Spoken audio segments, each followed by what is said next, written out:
ಪ್ರಿಯರಾದ ದೇವ ಮಕ್ಕಳೇ, welcome to ಮುಂಜಾನೆ ಮತ್ತು ಕಾರ್ಯಕ್ರಮ. A father's heart is the masterpiece of god's creation.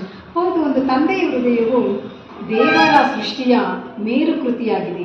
ಹೌದು ನೋಡಿ, ದೇವರು ಈ ಲೋಕವನ್ನು ಸೃಷ್ಟಿಸುವಾಗ ತಂದೆಯ ಹೃದಯವನ್ನು ಆತನು ಎಷ್ಟು ಅದ್ಭುತವಾಗಿ ಸೃಷ್ಟಿಸಿದ್ದಾನೆ.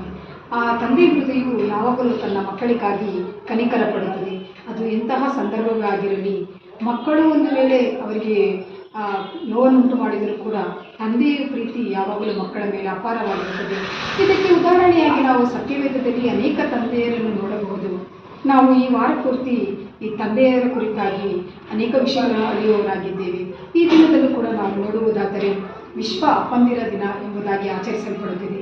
ಈ ದಿನದಲ್ಲಿ ಸತ್ಯವೇದದ ಒಂದು ವಿಶೇಷ ತಂದೆಯಾದ ದಾವೀದನು ಒಮ್ಮೆ ತನ್ನ ಮಗನಾದ ಅಬ್ಷಲೋಮನಿಂದ ಆತನು ಹೆದರಿಸಲ್ಪಟ್ಟು ತನ್ನ ರಾಜ್ಯವನ್ನೇ ಬಿಟ್ಟು ಬರಿಗಾಲಿನಲ್ಲಿ ಆತನು ಅಡವಿಗೆ ಗುಡ್ಡಗಾಡಿಗೆ ಅಳುತ್ತಾ ಕಣ್ಣೀರುಡುತ್ತಾ ಆತನ ಮಗನ ಕೈಯಿಂದ ತಪ್ಪಿಸಿಕೊಂಡು ಓಡಿ ಹೋಗುತ್ತಾನೆ.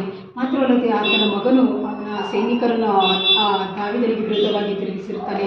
ರಾಜ್ಯಭಾರವನ್ನು ಕಿತ್ತುಕೊಳ್ಳಲು ಪ್ರಯತ್ನ ಮಾಡುತ್ತಾನೆ. ಮಾತ್ರವಲ್ಲದೆ ಆ ತಂದೆಯ ಹಾಸಿಗೆಯನ್ನು ಕೂಡ ಹತ್ತಿ ಆತನು ಒಲೆ ಮಾಡಿರುತ್ತಾನೆ.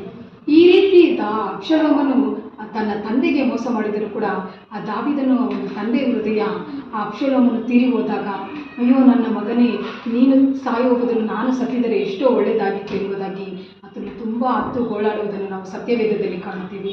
ನೋಡಿ ಪ್ರಿಯರಾದ ದೇವ ಮಕ್ಕಳೇ, ನಮ್ಮಲ್ಲಿ ಅನೇಕರಿಗೆ ತಂದೆ ಇಲ್ಲ ಎಂಬುದಾಗಿ ನಾವು ಕೊರಗುತ್ತಿದ್ದೇವೆ. ಆದರೆ ನಮ್ಮ ಕರ್ತನಾದ ಯೇಸು ಕ್ರಿಸ್ತನು ಎಂಥ ಒಳ್ಳೆಯ ತಂದೆಯಾಗಿದ್ದಾನೆಂದರೆ, ದಾವೀದನಾದರೂ ಬರೀ ಮಾತಿನಲ್ಲಿ ನಾನು ಸತ್ತಿದರೆ ಒಳ್ಳೆಯದಾಗಿತ್ತು ಎಂಬುದಾಗಿ ಹೇಳಿದನು.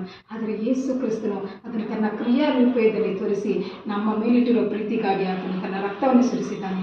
ಅದನ್ನೇ ಆತನು ತನ್ನ ವಾಕ್ಯದಲ್ಲಿ ಹೇಳುತ್ತಿದ್ದಾನೆ. ಕೀರ್ತನೆಗಳು 113ನೇ ವಾಕ್ಯದಲ್ಲಿ, ತಂದೆಯು ಮಕ್ಕಳನ್ನು ಕನಿಕರಿಸುವಂತೆ ಯೆಹೋವನು ತನ್ನಲ್ಲಿ ಭಯಭಕ್ತಿಯುಳ್ಳವರನ್ನು ಕನಿಕರಿಸುತ್ತಾನೆ. ಹಾಗೂ ಪ್ರಿಯರಾದ ದೇವ ಮಕ್ಕಳೇ, ಈ ದಿನ ತಂದೆಯರ ದಿನದಲ್ಲಿ ವಿಶೇಷವಾಗಿ ನಾವು ದೇವರಲ್ಲಿ ಭಯಭಕ್ತಿಯುಳ್ಳವರಾಗಿರುವಾಗ ಆತನು ಈ ಲೋಕದ ತಂದೆಗಿಂತ ನಮಗೆ ಹೆಚ್ಚಾಗಿ ಪ್ರೀತಿಸುವನು, ನಮಗಾಗಿ ಎಲ್ಲವನ್ನು ಮಾಡುವವನಾಗಿದ್ದಾನೆ. ಅದಕ್ಕಾಗಿ ನಾವು ಆತನಲ್ಲಿ ಭಯಭಕ್ತಿ ಉಳ್ಳವರಾಗಿ ಆತನ ಆಶೀರ್ವಾದವನ್ನು ಹೊಂದಿಕೊಳ್ಳೋಣ. ದೇವರ ಈ ವಾಕ್ಯ ಭಾಗದ ಮೂಲಕ ನಮ್ಮನ್ನು ಆಶೀರ್ವದಿಸಲಿ. God bless you. Have a nice day.